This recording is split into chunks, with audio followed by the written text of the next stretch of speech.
Tom, how are you? I'm good. The weather is. I know we always talk about the weather on here. It's like a staple, isn't it? But the weather here today is the best way I could describe it is muggy. You're familiar with that one? So it's warm, I am. but it's not sunny at the minute. But it's supposed to clear up later. But we're having a good week. We're hitting like 25 now, which is nice. I'd take muggy right now. We're back to good old British weather. How's What I that? mean by that is it's just it's had do you know what? Yesterday was all right actually. Yesterday was all right. I went to a barbecue and everything. The weather was good. You could get away with shorts and t-shirt, but it's kind of okay. But it's nothing spectacular. I mean, heading into June and the weather's still not great. I'm just looking out the window now and it's all right. I guess it's all right, but it's not amazing. Yeah, we've Have you been up to much? Have you been up to much? Sorry, in filming or anything like that? not filming this week. I've got quite a busy week coming up this week, but no, I've not been filming. I've just been editing. I've mainly been editing my website. I've been working on a lot of. I've been focusing on copy for the website and SEO stuff. So no, not really being out that much. Just doing the post production side of things. What about you? Do you have any joy with your website? How do you mean? Like, do I enjoy editing it, or do you mean do I have like No, no, no. But do you have any like? Do you have any interest? Do you have any like uptake from it? Do people contact you through the website? Is it a valuable thing to have? for weddings? Yeah, for corporates, it's more of a landing page that I send people to at the minute from corporate. I don't get many inquiries from the website itself, but that's something that I'm hoping to change. It's one of my goals for this year is to change that because I've had quite a lot of success with the wedding website.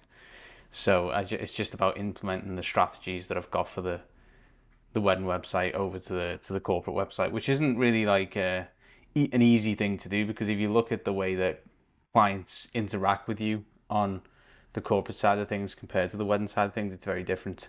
So like with the weddings, you're only getting one job out of it, and you're not going to get like a repeat client. Whereas corporate, it's more geared towards repeat clients. At least that's what most people are trying to go for. I don't think you're going for the one-off clients either. You want retainers, so it's a whole different funnel and a whole different way that you have to manage that.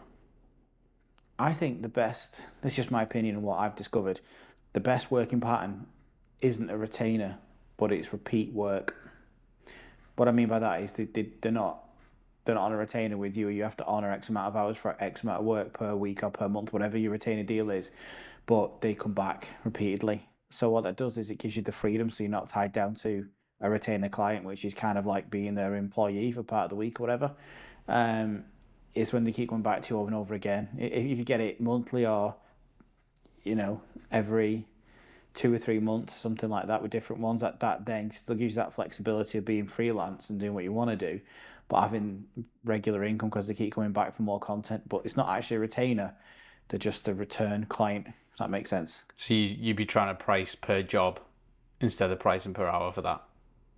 Yeah, yeah. You're not pricing on a retainer, and retainers really they should retainer versus a fixed project rate. The retainer should work out less per hour because there has to be an incentive to get that client onto a retainer rather than just paying for one-off video production deals. And of it having you close by and close contact and close availability to be there for when they need it's one, but it has to be financial as well. If you want to get them a retainer, it has to work out financially beneficial for the client to sign up to like what could potentially be a long-term deal.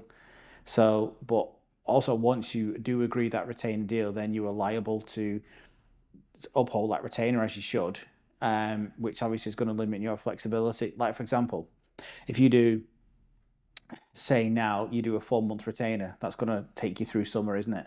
Yeah. But say something happens, say if there's a really cool, interesting project that comes up, and it's a a June, July, or July, August project, but it's going to take you away. Maybe it requires travel. Maybe you have to go to another country or another part of the country. But it's a project that you really want to do, and it's super exciting. You can't do it because you've agreed to that retainer for that client. But if it's a returning customer, say for example, you might do a video for them in say May, you might even do it in June, and they might not need you again until the end. Either which way, you're not tied to anything at all. You're still free to do different projects when you want to. The obviously advantage of retainer is then you got retained money coming in. But there's also disadvantages to it as well, where I think if the returning client, you've got the money, you're not pricing them to a retainer price, and you're also not contractually tied in for X amount of months or whatever it might be. Well, what about? I know you're talking about extra like hours at a discounted rate if you book them in advance, which is it sounds very similar to pricing structures that service providers use, say like Squarespace. You know the way they offer like money off if you pay up front, or like if you retain, you get money off compared to that. It sounds like you're doing it that way, but is there no other ways to do it? Such as like I was just thinking of another way would be if you have a retainer model with someone, you offer them like an additional service, maybe like a a guiding principle, something like that, so they can call you up and ask for advice on certain things as well. That could be like something that differentiates you from the competition. It could, but whatever you do, it's hours spent with that company. So hours spent it equates to money. So whichever way you cut it, if you're offering another service, but yet you're keeping them on the same pricing as you would anyway, there's no real incentive for them because they're still paying the same amount as what they would be if they were just a returning client rather than a retained client. Unless you're offering it them as an incentive for free, but then that's your time gone, isn't it, to provide that guidance or service or online, whatever conversations, whatever it might be. And when you do a retainer as well, again, it depends. Each agreement's bespoken between you and the client, but you can do different things in it. Like, for example, anything really should be considered part of the hours on the retainer. So if you've got meetings with them, if you're doing online calls with them, if you're out there to show them something, whatever it might be, that should, because you're out there and you're working, you might not be with the camera or editing, but it's still work. So you need to put that in the contract as well. Otherwise, they could have you in for meetings for 2 hours a week, and if you're not getting paid for it, you're not getting paid for it. Yeah, I do think. I think I would prefer being paid per project to having retained models, and I'd want to give a good client experience so that people are coming back and you're getting repeat work from it.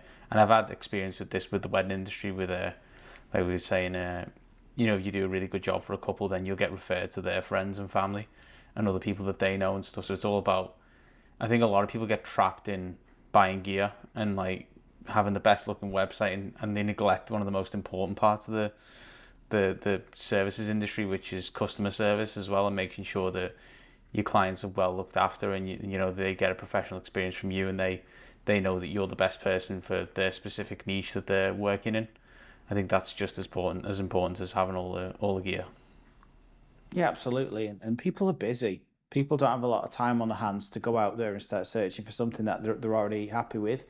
So if they've got you as a videographer or whatever your role is for that company and they're happy with you, there's 9 times out of 10 that when they want more video work, they're gonna hit up you because they like you and they've worked with you and they like the work you do, but also they've had good interactions with you as well. The whole process went well. So they're very likely to come back with you instead of saying, hold on a minute, let's spend another 3 or 4 hours ringing different people, contacting the videographers and getting them in, when realistically they might not be as good as the person we've already got. And we spent all that time and all that aggravation trying to getting an unknown quantity in versus a known quantity. So if you do a good job, but also if you're a good person and you're working hard for them and you've got good client relationships and relations, I think there's a very good chance that they'll come back to you again rather than go looking again. But obviously, if you do a bad job or if you're not great to work with, if you've not got a great personality or you didn't give them a great experience, then at that point they might, go looking for another videographer. Yeah. So related to that, we did want to talk about the main topic of this video, which is what you need and what you want. Because I think we're both guilty of this, especially in the earlier days, where you see something shiny and you think, oh, I could do with that, or I could do it. Say, for example, a big one would be, we had a lot of discussions about whether it's worth getting the f4 or the f2.8 70-200 lens, and whether you actually need f2.8 or whether it's worth spending the extra money, because it's a big shift, isn't it, when you go from this being kind of like a hobby and something you mess around with and something that's like a fun experience to, no, I'm actually running a business. And then at the end of the day, you're looking at your balance sheet and you're actually not making that much money because you're spending a lot of it on kit and you're reinvesting and stuff. And it's trying to draw that line between reinvestment to make more, or I'm just trying to buy something that's flashy and that I think I need but I don't really need. So how do you find that balance? I think I was terrible for it. I think anything bright, shiny, and new caught my attention, and I convinced myself that that particular bit of gear, that kit, would enhance my work, make my workflow better, or make my final product better. Um, and I fell in love with it. But usually with cameras, but also it could be anything. They could, and these days, camera companies seem to be bringing out a new camera every couple of months, and it has like a bright new shiny feature on that camera. And you think, oh God, I love that, and that would be so good, and I want my footage to look like that. And oh my God, look at the flexibility of having a 16-bit raw workflow in the edit or something like that. Yeah, I could do so much, and I could go out there, and even if I messed up the white balance, it's all fine because I can put it back in raw. All these different things, and you convince yourself, and you're right. We were looking at the 7200, the Sony lenses, both Sony shooters, and there's a big discrepancy in the price between the f-stops between the f4 and the f2.8. A big difference in price. Off the top of my head, I don't know what it was, but you constantly told, or at least led to believe that no, like stopping at an f4, no, it's not going to let enough light in. You're not going to get that lovely bokeh and all this kind of stuff, and you really need the 2.8. And it gets to the point where you start to believe it, and there's God knows how many influencers out there online, and they're all telling you exactly that. They're all almost like, not all of them, but a lot, but quite often they're there because they've got some kind of partnership deal with the company, and they're there to sell the products. And you start believing like, yeah, an F4 isn't going to be good enough. I need a 2.8. Yeah, no, I totally agree. And when you actually don't need it, I always find that it's not the kit that I actually need that I'm buying. It's like, say for example, like I think to myself, I need a new camera. It's not that decision, it's the decisions that come around that as well. So it's like, do you really need, say for example, an FX3, or would it be a more savvy investment to get an FX30? Be a good example of that. Do you need full frame, or can you buy an APS-C lens that's a bit more zoomed out? Now I have fairly strong opinions on this. I think full frame's very good for things like photography, but I don't think it's as much of an issue in filmmaking and when you're using motion and stuff. I really think it's hard to tell the difference. Like I shoot weddings with an A7 IV, and I'm constantly switching between full frame and APS-C, and I cannot tell you the difference unless I was really pixel peeping in the edit. It's very hard to differentiate the two. And like you were saying, you always talk about the APS-C lenses being way cheaper as well, so you can get way more for your money with that. But then I do think full frame does have its place and stuff, and I think it's important in photography. Like I wouldn't shoot photos on Super 35. I would always try and shoot them in full frame because I do think you can see a difference. If you look at a lot of films that are made today, a lot of films that have been out over previous generations, they're shot on Super 35, which is pretty much APS-C. And it's not that what's going to make the image. It's other things with the processors and the glass that you put in front of it, and there's a few different factors what actually produce a great image. Even like for example, if you look at the Red Komodo and the Red Komodo X, especially the Red Komodo X2, one of the leading cameras that's out today. What at one point everyone was flying to buy. That's Super 35 camera, which is like an APS-C, so it's a crop sensor, and that produces beautiful images because of the raw workflow. I think it's 16-bit raw. It's got that R3D raw. It's beautiful what you can get out of it, and the flexibility in the codec is amazing. So would I not get that just because it's Super 35? No, not at all. In my opinion, there's only one um, clear downside between getting something with Super 35 and full frame, which is the light. A bigger sensor does let in more light. So if you're somebody who shoots in low light conditions, you're in a position where you can't control the lighting, um, it is beneficial then if you've got a full frame because you will be able to let more light into the sensor, and it just does handles it better. I have full frame on APS-C. The FX6 is a full frame, but it's also an absolute beast in low light, like the FX3, like the A7S3. It's phenomenal. So if I needed to go out and I knew I was shooting low light, I knew the light could be an issue, and I can control it. If it's like some kind of documentary shoot or something like that, then I'd say full frame is more direction that you want to go in. But if I can control the light, and if it's just about image quality, I've shot some beautiful stuff with an FX30, and there's no way you'd look at it and see it as anything less compared to a full frame comparison. No, I agree. It's very hard to tell the difference, and I think when the FX30 came out, it really did change the game because it suddenly made 10-bit RAW accessible to people at an affordable price. It's like £1,500 thing to buy it new, even less if you want to buy it second hand. So that camera, imagine we had access to that when we were first shooting the stuff at the cafe and Well, things like that. it's not really raw. It is 10-bit in log, but it's not really raw. It has got capabilities where you can edit it light raw uh, in DaVinci Resolve. I think you've got to go through the Catalyst Browse codec.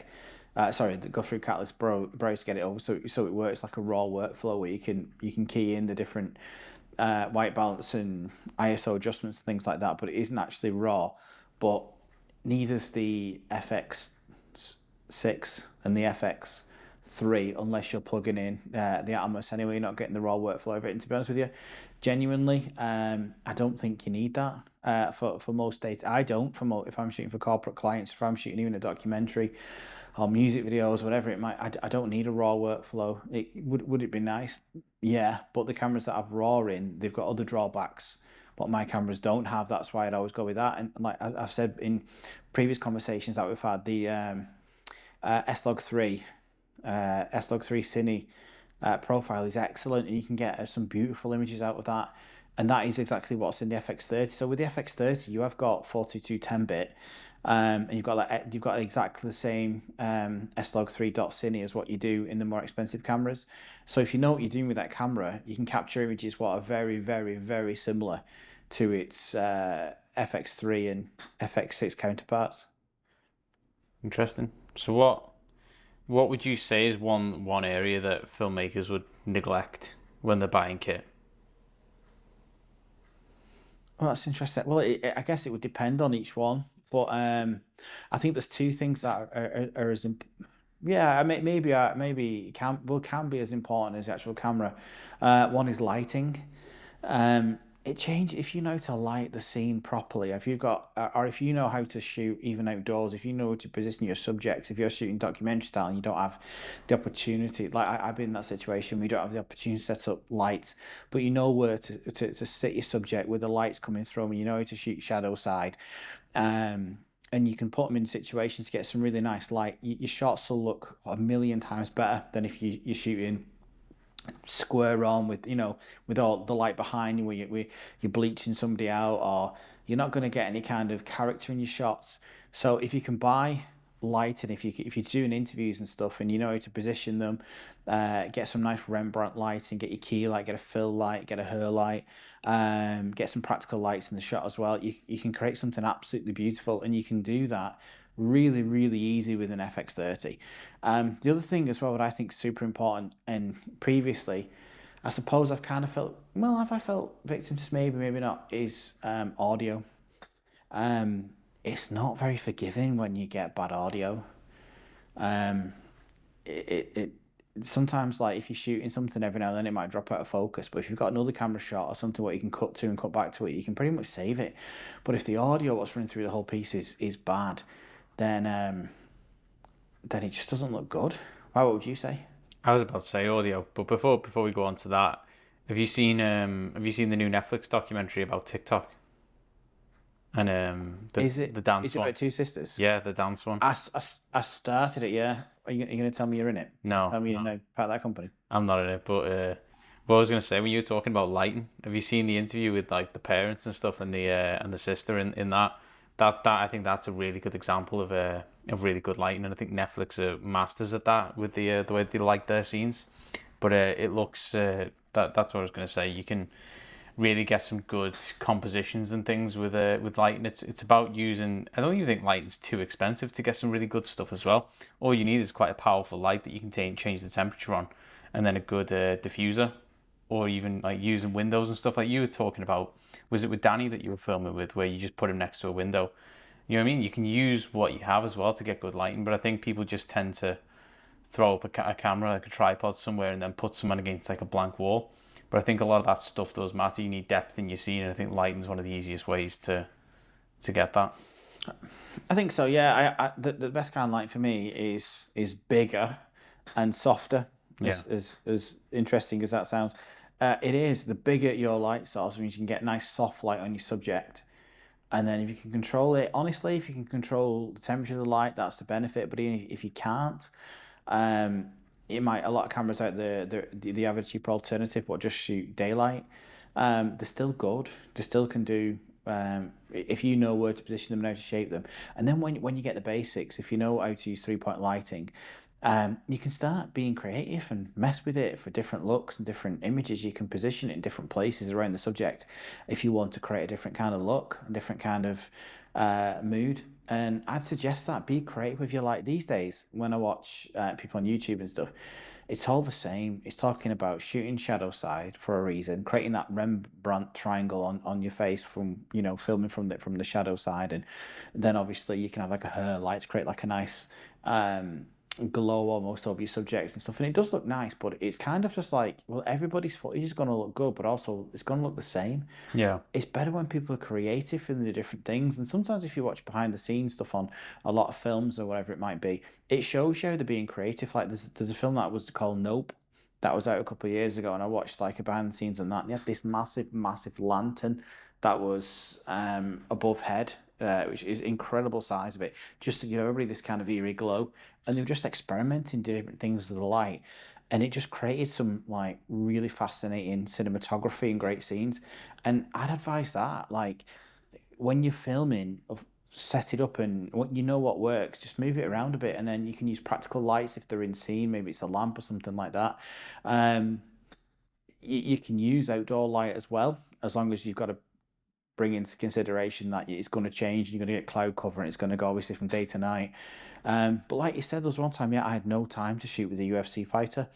Luckily, I managed to sit in pretty close to this great big window upstairs of this cafe, and I could diffuse the light with like this soft curtain that was over it. So it was perfect, really. It was like I constructed it myself. It was big and soft, and it was diffused over him. And when I put it on him, when I moved the camera around him, I thought, this actually looks really good. And that was one light. There was another natural light coming from a distance. I thought, well, that's kind of good. That's like a bit like a fill light.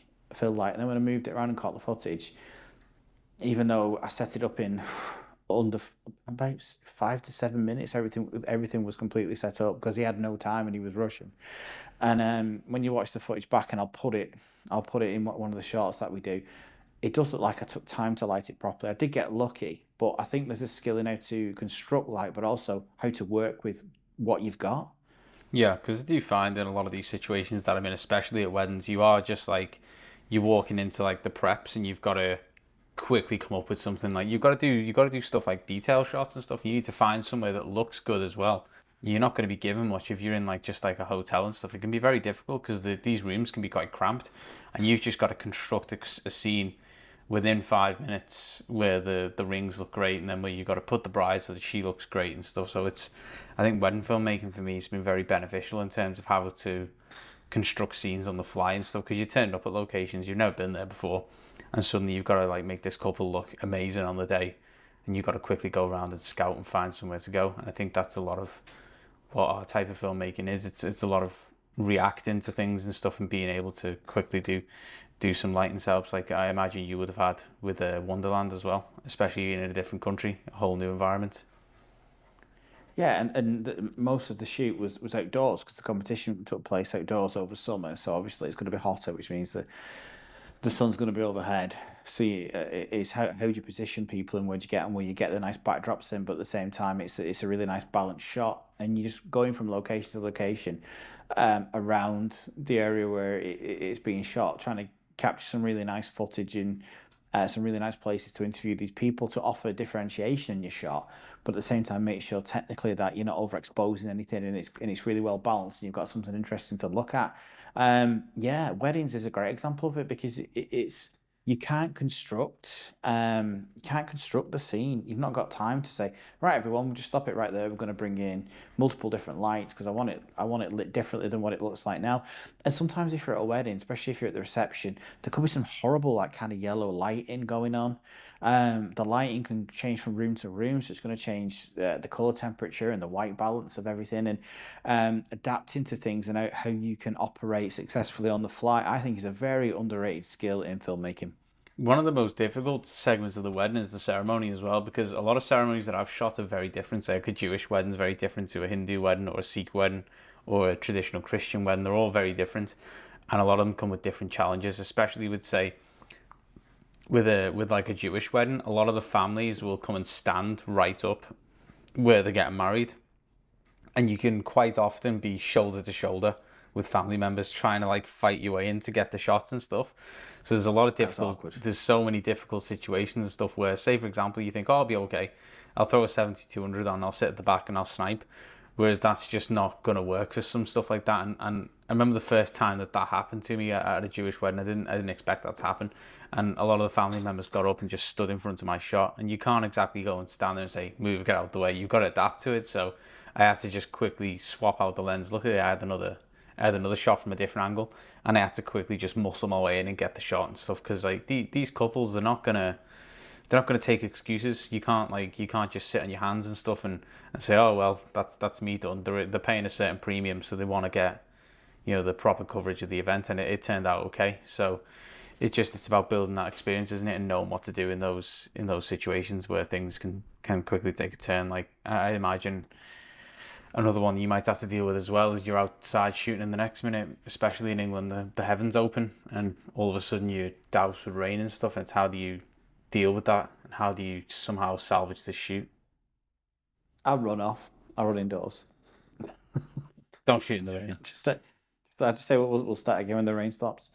Yeah, I think to kind of elaborate on that point as well, I did a shoot last week for a company. I can't really say too much about it again, but they're launching something new, and when you arrive and you've got like all your bags of equipment, your tripods and cameras and lights and everything like that, and you put it all down, you start unpacking everything, and then they're like, "Oh, like I'll give you 5 minutes," and it's like, "No, you need to give about 30 minutes at least," and they're like, "Oh." Because it's not just a case of just like getting the cameras out and pointing it and then pressing record. It's getting that composition, it's getting the lighting right, it's working with the environment, so I can get the nicest looking shot. It's knowing where I'm going to put the subject. It's knowing if I need to change anything around the foreground and the background of the shot to get what I believe is going to be a really well composed shot. It's considering where the natural light's coming from and then also what's going to change in the next hour or two in the natural light.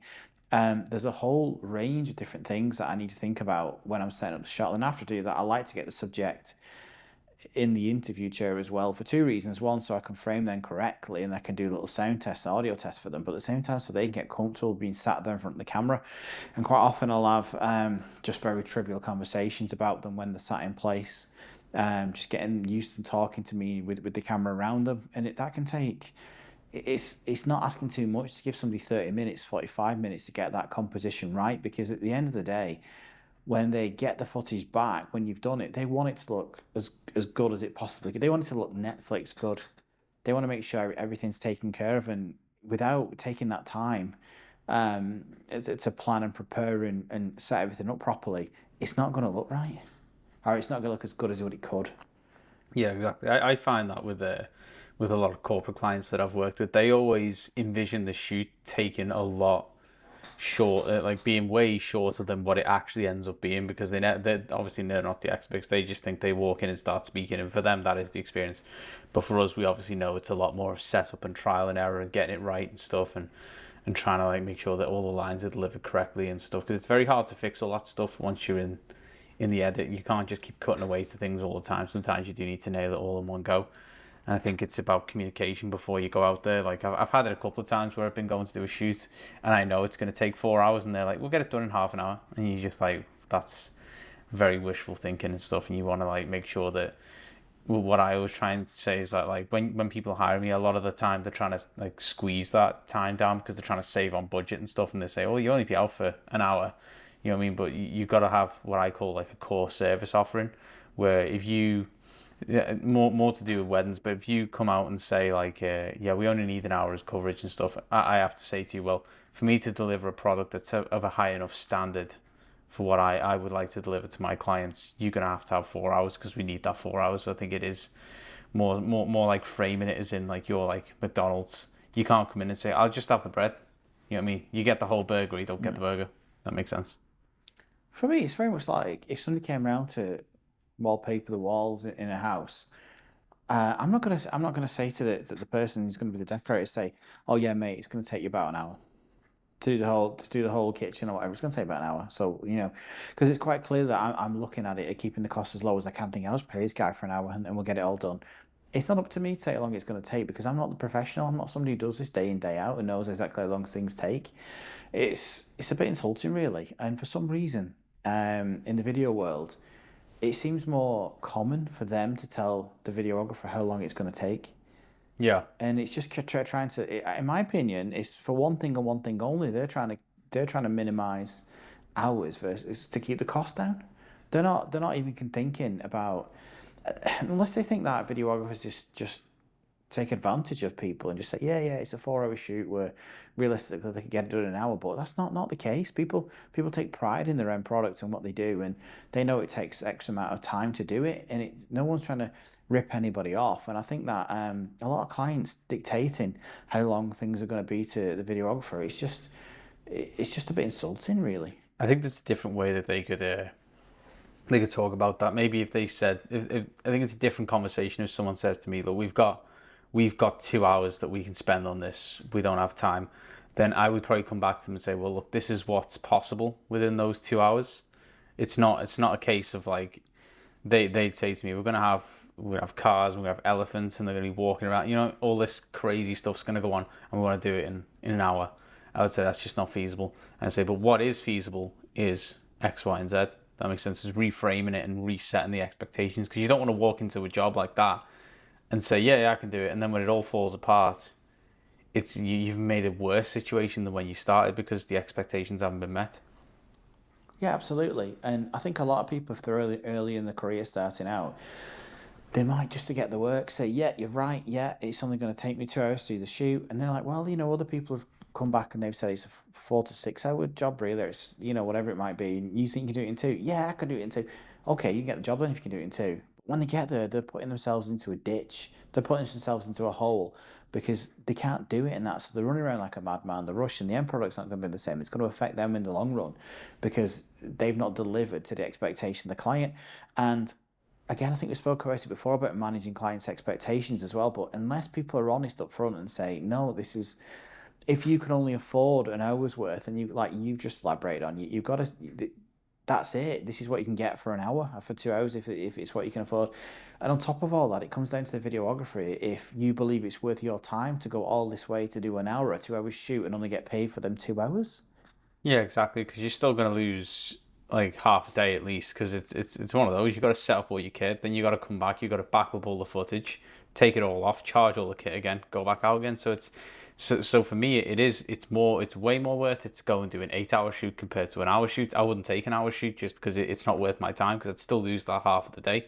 You can't, and usually it's not as if this, like most of these little hour shoots and stuff, are going to be at like 9 a.m. in the morning. A lot of them are midday, so you are losing the hours behind and in front of it. So it's weighing that up and saying to that client, well, we can't really do that because we'd be losing like pretty much a full day on something like that. We wouldn't be able to go anywhere else. Yeah, absolutely. It doesn't make any sense, but I see the clients don't think about it or they don't care. But one thing that I have learned from doing this for a number of years now is you have to set realistic expectations. You have to understand client expectations, and you often have to adjust client expectations in terms of what they can get, how much things cost, what's doable, what equipment's needed, what setup time is needed, how long it's going to take to get everything back, the complete controlling if they're allowed 1 revisal on the work or 2, whatever you want to do. That all has to be established up front, because otherwise it can get very messy very quickly, because quite often, like we spoke about before, some people want everything for nothing, really, and there's no harm. And again, it's something that I've learned with just walking away and realizing that this isn't going well in the negotiations, and it isn't going to be worth your time because you're spotting patterns in the client, how they're thinking, and how they're approaching it, and it might not be beneficial to carry it on because it could be a disaster averted. Yeah, I think you need to definitely have respect for your business and have respect of what your ideal client is and what their thinking is and stuff like that. And I'm not necessarily talking bad about certain clients, but just just certain clients and certain video production companies and videographers aren't suited to each other. We all have different needs and stuff, and it's about you understanding who your ideal client is and who you want to market to, so that you can attract those people and not attract the people that you don't necessarily want to work with. That makes sense. Yeah, it is. It is. Again, it's difficult at times to establish it, but something else that you were talking about before got me thinking actually more about kit while we're on this subject as well, talking about needs and wants and things like that. And initially we spoke about kit. There was firstly it was I'm diverting slightly here, but it does link back to the same part. I saw online a couple months ago when the Red Komodo X, the new Red Komodo came out. Quite a number of YouTube filmmakers were buying it. There was a guy called Cam Mackey, who I think is amazing. There's Kofi Yaboa spoke to, I think he's excellent. There was Jason Morris, an Australian dude, I think he's Jack Media or Jack Film, something like that. He's great as well. I watch all these guys' content, and there's a number of other ones as well. And yeah, I've spoken to them personally through DMs on Instagram, and they're all great people, and they were getting their Red Komodo X, and I was looking at it, and I had that exact feeling what we were talking about before, that kind of want, desire, and I've got an FX6 which is more than capable, and a lot of them had FX6s actually as well, and they were getting it, and they were singing the praise. I was looking at it, and I was thinking, oh my god, I need this thing. And then I started looking at what can I sell my FX6 for, and I've got multiple lenses now, and I get rid of all them because I'd have to change systems as well because that's not an E-mount. Right, okay, doing this. Okay, well, can the Komodo as well? You kind of get the box, so I'm going to need all these additional things. I'm going to need top handle, side handle. I'm going to need different plates on it as well, and different lenses, obviously, of course, as well. And it doesn't come with a built-in variable ND like my FX6, so I'm going to have to think about, do I need more screw-on VNDs? And then you actually start adding it all up and everything like that a lot, but you're still convincing yourself like this is fantastic for my business. But it isn't. It isn't the right solution, because very much is going to cost for actually what more are you going to get out of it in terms of what I do. And then 4 or 5 months later now, all the people that I think I've mentioned with Jason Morris, with Kofi Yaboa, with Cam Mackey, there's some other people who don't spring to mind. They've all sold the KX. They've all got rid of it. I didn't go down that route. I decided, I had a word with myself and said, come on, David, you've got an FX6, you've got other cameras. This is the right thing for you. Don't go down that route. But yeah, they've all sold it. Any reason for that? I don't know what they've. I mean, it's an expensive camera, and they can make some money back of it. But I'd imagine it's the usability. Red has minimal autofocus. It doesn't work anything like the FX6 and other Sony cameras as well. It's more difficult to use. The boot up time slower. You need different media to record to, which it's not as flexible. You can't just have SD cards in like you can with the FX6 or FX3. Again, the variable ND, maybe that plays a part in it as well. There could be numerous things, but I think that, and I'm speaking to somebody who's heavily invested in Sony over the last couple of years, I think the Sony cameras, they produce a fantastic image, and they're just so easy to use. The autofocus, fantastic.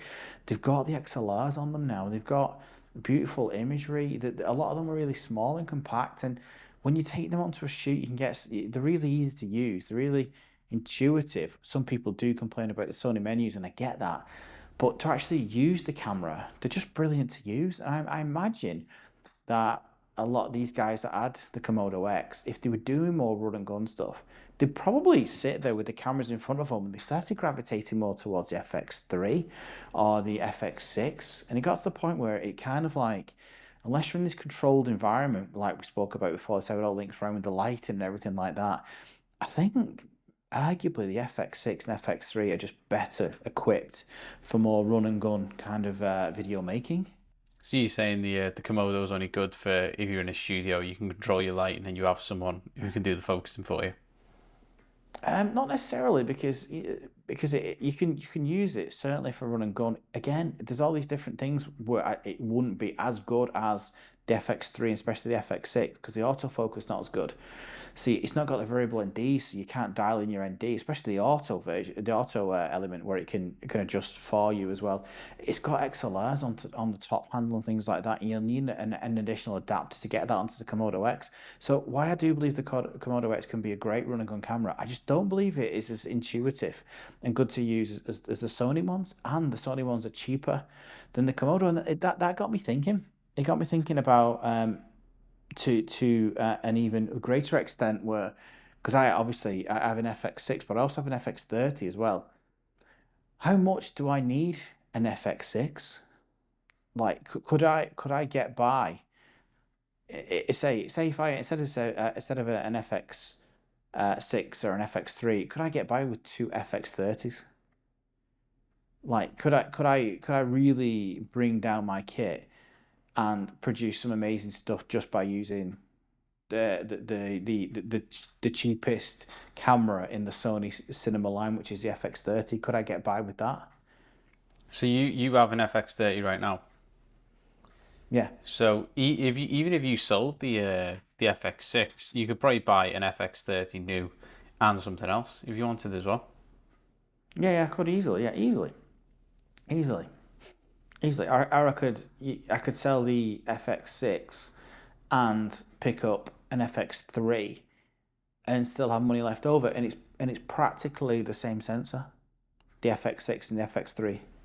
Yeah. So the end result is pretty much going to be the same. The FX3 doesn't have the variable ND built-in NDs on it, but yeah, I can put ND adapters on it if I really needed to. It's got IBIS. The FX doesn't have IBIS. They both got XLRs on the top handle now for multiple audio input, and the FX3 is cheaper than the FX6. Going further back, could I get away with using the FX30? I mean, low light would be the only issue, but could I save myself a fortune and just rock with some FX30s? Well, how many situations are you in where you feel like you really need an FX6 over the FX30 in terms of low light? It's only when I know the situation is out of my control. For example, like it could be shooting a live performance, like when I've gone down and filmed a lot of strongman games or something like that, and I can't control things. I don't know what the lighting is going to be. It's if it's very run and gun, it's getting quite late, it's getting quite dark. Then in them situations that I'd really need the FX6. If and this doesn't happen frequently, but if I'm part of a bigger crew and I need the additional thing, it's not even it's not even a timecode thing, because now with the adapter you can put timecode into FX30. It's just predominantly the low light. If I had an FX3, the FX3 will go better on a gimbal than the FX6. Yeah. So basically I have the FX3 where I could build up, and especially with like, I don't know if you've seen them, but there's like the Cineback camera builds for the FX30 and FX3 where it's like a build what this guy's made, Caleb, his name escapes me. But you put your FX30 and FX3 into it, and it's like a more of a box kind of body shape. And on the back of it, it's got a room where you can just put a V-lock on the back of it. And it looks, when it's all built up, it looks very much a similar kind of size to an FX6. So you could build it up. So if you're worried about client expectations when you're walking with like a little camera, you can have a built-up version of it so it looks good. And you can strip it all down and put it onto a gimbal and get that nice smooth gimbal shots. And when you look at it, sometimes you got to ask yourself, like, how much do you actually need of what you've actually got? Could I get by without an FX6? And yeah, I probably could, especially if I had an FX3 because it has the same low light capabilities as an FX6. And then what would you say like what would the numbers be on that if you sold the FX6? What could you get for that? How much would the FX3 be? And then what else could you buy with that return investment? I reckon that, say if I sold, I don't know, say if I sold the FX6 needs what, about 6.5, something like that. Say if I could get like 5 for it, then I could pick up for about 2.8. I reckon I could pick up an FX3. So that gives me a good bit of money over for whatever I wanted, really. Could be a new drone, could be more lighting, it could be a new gimbal, it could be bigger, but I don't need any of them things. You got 2,200 left to spare. that you could just pull out there and have essentially the same image quality. Yeah, I could. I would lose the VND. I'd lose the client expectation walking in with a big FX6 maybe, but like I said, you can build it up, so it still looks the biz. Um, yeah, it just. But even then, because it is pretty much. I don't know if it's the exact same body or not. It seems it between the FX30 and the FX3. You could build up an FX30, and then that could look like a beast of a camera, like an FX6. And then if you're not necessarily often going in situations where you can't control the lighting, you could look the business and you could fly on a gimbal, you could do everything that you wanted on an FX30. You really could. Yeah. So when all these different um, temptations come our way, sometimes it's good to think about what do I need to make a quality production? Well, I Genuinely. was just thinking then, if you need this, this is what I would have done. If you sold the FX6, got you £5,000, you'd have 2,200 left to play with after you've bought your FX3. I would probably end up buying another FX30, and I'd buy a lens to go with it as well. So I'd have a 3-camera setup. But I know you don't normally need that as much, but that's something I definitely need on weddings. I end up renting cameras for weddings and stuff because I need to run at least a 3-camera setup for that. Yeah, and don't forget, there's that's just the cinema line, but there's other cameras. If we just stick to Sony right now, what appear alongside them, and again can be rigged out so they look the business if you're worried about client expectations, and you can buy additional things for. You can buy the K3M audio the audio if you want XLRs on it, but if you don't need XLRs, you could, or if you have additional audio recording equipment like I know you have, you can run really successfully with like an A7 IV. Well, there's a new Sony camera that's out now, isn't there? Like a new vlogging camera. Have you seen that? Yeah, I don't know what it's called. Yeah, What it's called, but it's I'm just trying to look it up. Then it does have 10-bit though. I've had a look at it. It's quite reasonably priced too. So there you go. There's another one. It's getting even better with stuff like this. Well, there's only the official name on it, but I can't see like what it's actually called. But yeah, when I was looking into that, I was thinking it's a Super 35 like the FX30, but I think it's around the same price point, but it's geared more towards people who vlog and things like that. So it's got a few stripped down features. that's it. But you could obviously the things that they're tailoring on it, they can tailor to more to somebody who vlogs rather than somebody who goes out, shooting videography or cinematography or whatever it might be. But all you need to do is go onto YouTube and just like do a search for like FX30 cinematic or cinema or something along that, and you'll see that people are out there produce some beautiful footage for an FX30. And it's a camera. It's a fraction of the price of not only an FX6 but also the Red Komodo X. Would you not think you'd ever go back to being concerned about photo, or do you think that's not going to come back for you? No, I'm not a photographer.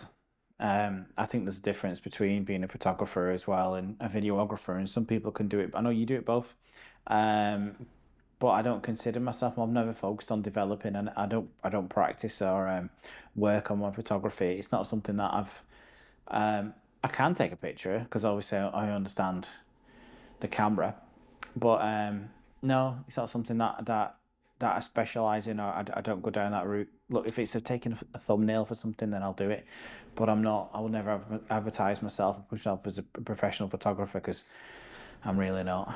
So I'm very much more in the cinematic video. That's why the FX line for Sony fits in perfectly with what I do. But again, do I need an FX6? It's pretty debatable. Outside of Sony, I've even looked at, and quite a few times I've wondered about the C70. Yeah, yeah. You were talking about that for quite a while. What ultimately turned you off get one of them?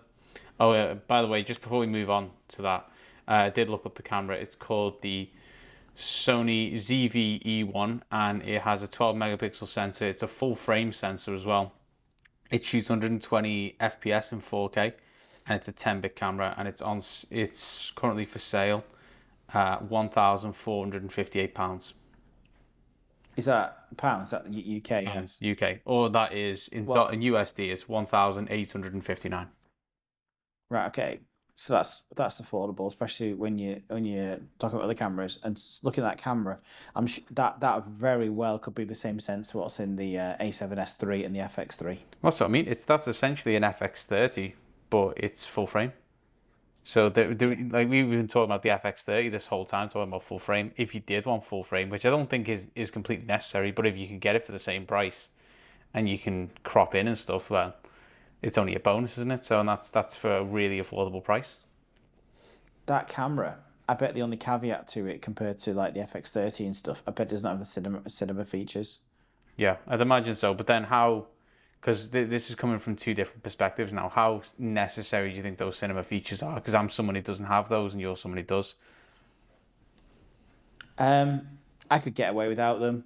I think anybody could really if they know what they're doing, especially because I use external monitors as well. And when you put the external monitor on, all different things that you might need, for example, it could be waveform, which isn't even yet on the FX30 and FX3. I think it's coming later this year. But putting your LUT on, all these different things that all can be on the monitor, so you can get by without it. I do like the fact that you've got built-in LUTs. The FX6 is more of a cinema camera. It has got waveform built in. It's got shutter angle rather than shutter speed, which is nice, especially when you're quickly jumping between different frame rates for like slow motion stuff. Well, it makes everything really easy. Well, just walk us through that. Like what will with the point about LUTs though. I think I do actually have LUTs on mine. You just have to load them in with my ones. On the FX. On my A7S on the A7S3 and the A7 IV, I've got like my LUT profile from a DaVinci. So my specific LUT that I put on that I've got myself, I can like put that onto my A7 IV and then work off that. And I didn't know that. I thought that was just for the FX line. No, you can do that. And the other thing I was thinking, well, what I don't really understand as much is what is the difference with using shutter angle over shutter speed? I think it's just easy to use. So you set your angle at whatever it might be, for example, like 180, and then you can just quickly jump between the different frame rates, and it's always going to double it, so it's always going to work because it's working on. It's a spinning, it goes around the angles rather than the shutter. Where, for example, if the shutter, say you're shooting at 25 frames, say you need it at 50, you need to double it each time. But if you quickly moved up one, but you didn't move up the other, so say for example, then you jumped up to shooting 50 frames, then obviously you need to move it. 50 FPS, and you need to go to 100 frames, don't you? You need to double it each time. Where if you forget to adjust it on the body, unless you put it into a like a preset, like a membered preset, then you're going to mess it up and you won't do it. Where it's the usability of having a shutter angle just works really, really quick. You just press a button and boom, off you go, because it just matches it on no matter what your frame rate is. Yeah, that makes sense. So what way do you handle that when you're shooting on your FX30? I'd imagine you'd be using presets then. Yeah, that's it. I just jump between presets. Or I must admit, there's not been that many times, again, because if I was doing anything more documentary side focused, I would use the FX6. So I'd use that. I'm not. I don't run and gun with the FX30. The FX30 for me is very much a secondary angle, a second camera to the FX6. The FX6 is my main camera, and so if I'm shooting an interview or whatever it might be, or if I'm running on a gimbal, then I'd just use the FX30. But then I'd always have time to just change it over on the camera to the right shutter and frame. See, so the thing I would have mentioned with the difference between the cine cameras and like one of the off-putting things would have been time code, because it's a bit more complicated for me to get time code on my cameras, and I think that would be, especially for a wedding, if I'm like hiring second shooters for weddings and stuff, you want to make sure that all your stuff's in the same bins and stuff and it's not all over the place. But based on I think that is overcomable as well with our cameras. You spoke to me about getting something like that, haven't you, about the time code feature that you can use for the A7S3 and the A7 IV. So I think if you did get that, then you're a bit better off. They don't have time code, but I think you can do it through the audio, but I'm not 100% sure. But with the FX3 and the FX30, you can get a lead.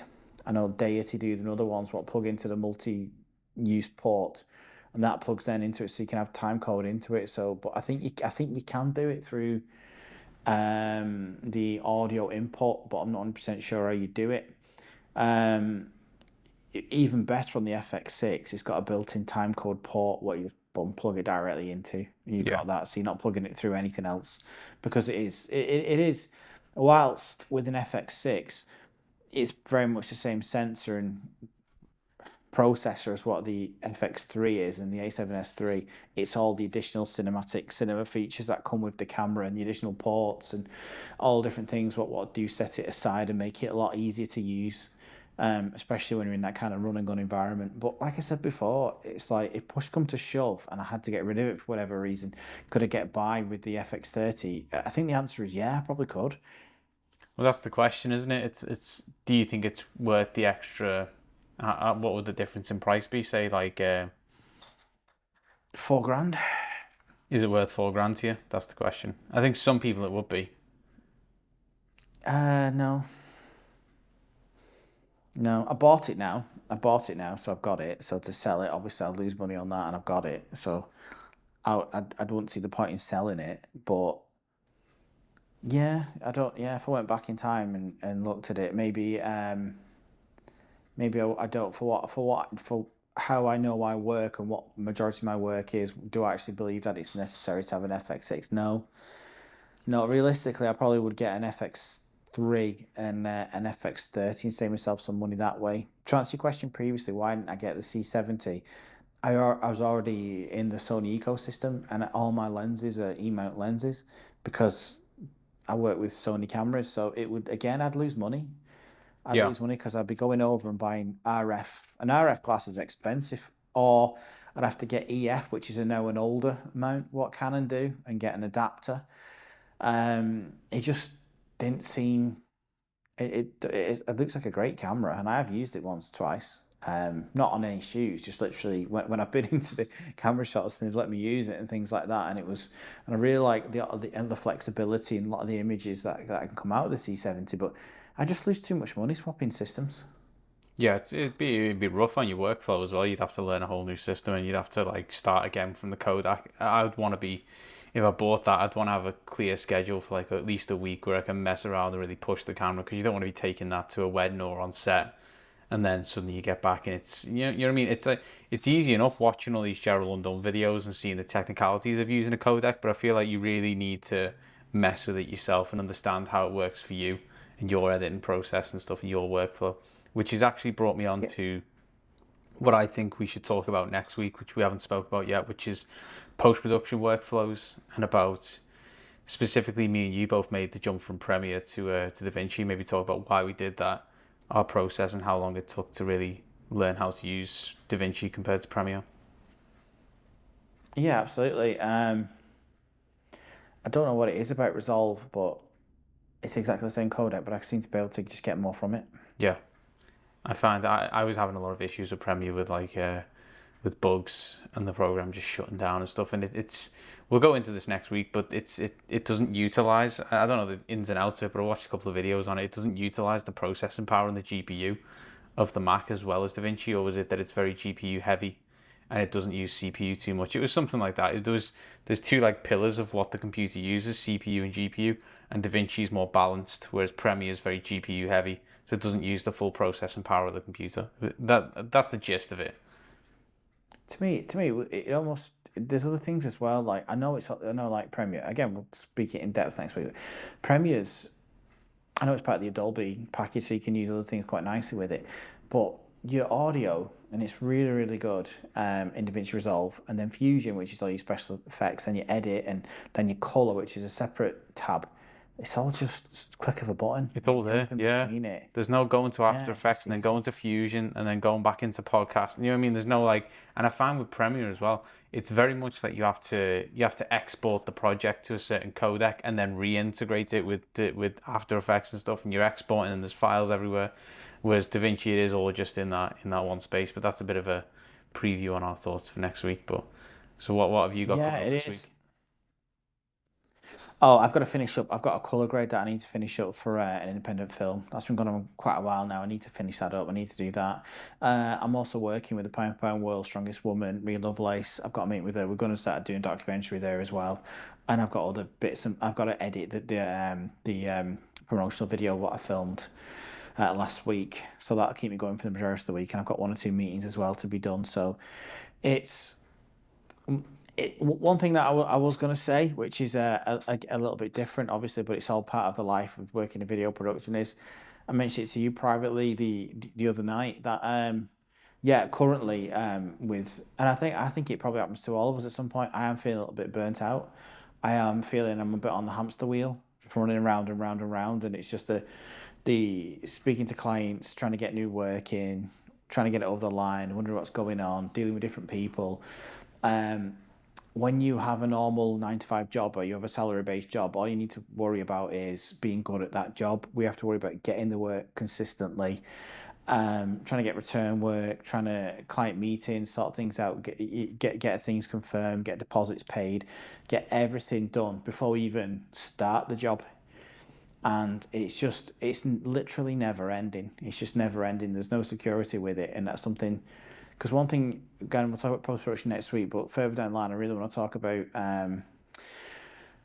job patterns, working for another company as a videographer, being a freelance videographer, working on a retainer basis, all the different kind of working patterns that you can do, and what is the best for you, and what you believe is the best way of doing things. Because currently I am 100% freelance, and currently right now I'm feeling a little bit burnt out. No, I get where you're coming from, and I think there's different patterns and different places to take your career and stuff, and it's about trying to find the one that fits you the best and to where you're at in life, because it's obviously just looking at us two, we're in completely different situations where I just have just me and my wife living here, whereas you've got like a baby to worry about and other responsibilities. Well, she's 4 now. She won't let you call her a baby. She's 4 now. So I feel like they're a baby until they're about 15, so.